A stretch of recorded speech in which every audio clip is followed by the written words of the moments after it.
আসসালামু আলাইকুম, this is me তন্নি। আজকে আমি আর আমার বান্ধবী চলে যাচ্ছিলাম বিজয় মেলার মাঠে। আমাদের বাসা থেকে আমরা এখন একটা রিক্সা উঠে নিলাম। এই যে আমাদের হসপিটাল দেখা যাচ্ছে, যেখানে আমরা প্রতিদিন ডিউটি করি। আমরা একটা রিক্সায় উঠে নিয়েছি। এই যে রাস্তা দেখা যাচ্ছে, রাস্তাটা সবসময় খুব ব্যস্ত থাকে। আমি আর তাবাসসুম যখনই যাই তখনই এত পরিমাণ জ্যাম থাকে, সবসময় আমাদের ভোগান্তি পোহাতে হয়। আমার বান্ধবী কখনোই ক্যামেরার সামনে আসতে চায় না, যদিও আমি খুব জোর করে ওকে ক্যামেরার সামনে নিয়ে আসি। এই যে দেখতে পাচ্ছি আমাদের পছন্দের আইসক্রিম। এখন আমরা দুজনে আইসক্রিম খাবো। এটা খুবই পছন্দের আমাদের। এই যে আমরা চলে আসছি। এখানে আসতে কোনো টিকিট লাগে না, কিন্তু জায়গাটা খুবই সুন্দর।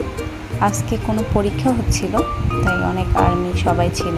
এখন আমরা গরিবের মার্কেটে চলে আসছি। এখানে 30 টাকায় সব কিছু পাওয়া যায়। আমরা অনেকগুলো কাঁকড়া, ক্লিপ এগুলো নিয়েছিলাম। এই যে অনেক চুড়ি দেখতে পাচ্ছি। চুড়ি হচ্ছে মেয়েদের ইমোশন। সব কিছু হয়ে গেছে, এখন তো কিছু খেতে হবে, তাই আসছিলাম আমরা দুধ চা আর পোড়া রুটি খেতে। যাই হোক, আমরা পাইনি, তাই আমরা ফুচকাই খেয়ে নিলাম। আজ এ পর্যন্তই। সবাই ভালো থাকুন। আল্লাহ হাফেজ।